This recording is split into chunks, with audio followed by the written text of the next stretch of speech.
Kuyintokozo ukuthi sikhulume nawe kwi-channel kama uPastor nanku umfanekiso oqoshiwe siwulethele wena. Sicela ukusubscribe kwi-channel, sicela ulike le video, sicela ukuthi ube yilunga eliqavile le-channel, ucontribute at least R9 every month. You can also contribute ngokuningi if you can. Khona account number ongakwazi uyisebenzisa. Namhlanje nesibheka la iphupho elika Cecilia Mkhwanazi uthi ke mina ke ngiphupheke ngehlika emasitebhisini baba, ngicela ke ungichazele. So ukwehla kumasitebhisi ngasho into ehlukahlukene, but isikhathi nikuvaba ukubika into embi. Uma wehla kuvama ukuthi kube kuhle uma ukhuphuka njalo, ukhuphuka intaba njalo, ukhuphuka itebhisi njalo, ukhuphuka yabona. But uma wehla kuvama ukuba kube unless maybe ngokwe context wehla uyolanda into ethile sengaba nomehluko, uyolanda into ethile iphinde uyanyuka yabona. No problem. So asenze kanje. Uma uphupha itebhisi sizothi uPaul olungelubi uma wehla ngezitebhisi ngoba kukhona okulandile noma umuntu omlandile. Lokho kusho ukuthi usuke ubakhathalele abanye abantu abangemumva ngokwempilo. Acts 10 verse 19 to 22 ke, while Peter thought about the vision, the Spirit said to him, "Behold, 3 men are seeking you. Arise and therefore go down and go with them, doubting nothing, for I have sent them." Yabo. 2. Futhi kuma uphupha itebhisi singathanda njengoPaul ngabe olungasho okubi uma wehla ngesitebhisi kepha ungazi ukuthi ulibangisephi. Kusho ukubuyela emuva ngokwempilo, ukungabi mhlophe nenqubekela phambili noma ukungaphumeleli kanye nokubambezeleka ngokwempilo nokwehla ke kwezinga noma kwedumo osuku nalo nje empilweni. Yabona. Number 3. Kwesinye isikhathi ke uma uphupha itebhisi sithi ngathi uPaul ubema ukhuphuka ngetebhisi kepha ushelele uwele phansi ungakafiki phezulu. Lusho ukuthi ke lindela ukudlula komuntu omaziyo emhlabeni ngokuzuma. Number 4.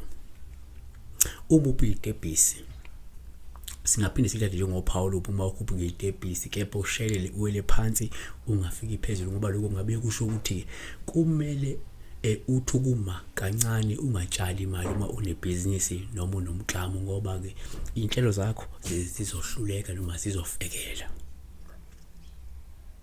Okusho into yenzayo ngenzeke ingaphumeleli.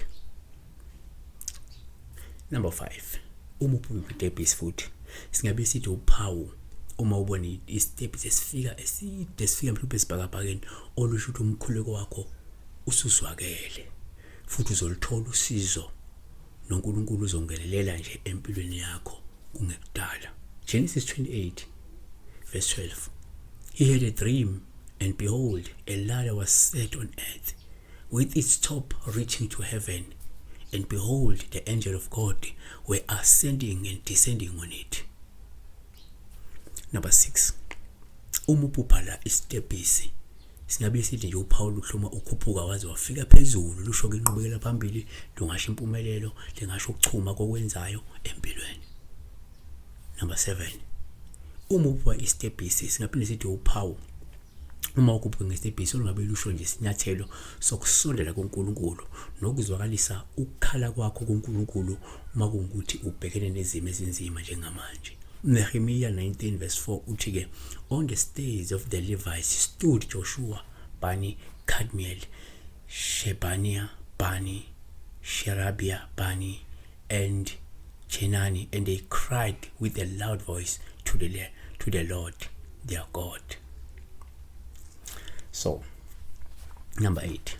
Uma uphupha isitebhisi singathi thina uPaul uma uzama ukukhuphuka kepha wehluleke, uma ungumntwana kaNkulunkulu usabhubhudla isona futhi usenza nje ukungcola. Lusho ukuthi ke ungalokho usondele emsamo kaNkulunkulu, ngoba ke ishazo lakho lizovela obala. Kungenzeka kusafuna ulungise eqala inkambo yakho, safuna ulungise indlela owenza ngayo izinto, ngoba kungenjalo uma usondele endaweni kaNkulunkulu. Emsamo kaNkulunkulu ngaba ke ise-altar, isendaweni kaNkulunkulu engcwele, ungaba yibandla. Ufuna ukuthatha isikhundla esithile ube ngumholi othile ebandleni, ungakwenze lokho ngoba izono ngenxa yalezo zono, ngenxa lokungcola wena will be exposed. Exodus 20 verse 25 and 26 ithi-ke, and if you make me an altar of stone, you shall not build it if of hewn stone. For if you use your tool on it, you have profaned it. Nor shall you go up by step to my altar, that your nakedness may not be exposed on it. Siyabonga-ke uNkulunkulu engathi angakulonda kibusisa-ke besibheka nje udaba lwesitebhisi ukuthi-ke uma wehla kuvame ukusho izinto ezimbi, kodwa uma ukhuphuka it always point out izinto ezinhle esuke zizokwenzeka empilweni. Inqubekela phambili nokuthola udumo ngabe ukunyuselwa esikhundleni njalo njalo. So siyabonga-ke, ungakhohlwa ukusubscribe, ulike le video bese ngiqinisekisa ukuthi you become a paid member. Contributor ngo-9 at least every month. Uma ungakwenzi lokho ubani uzokwenza, so do it. Siwe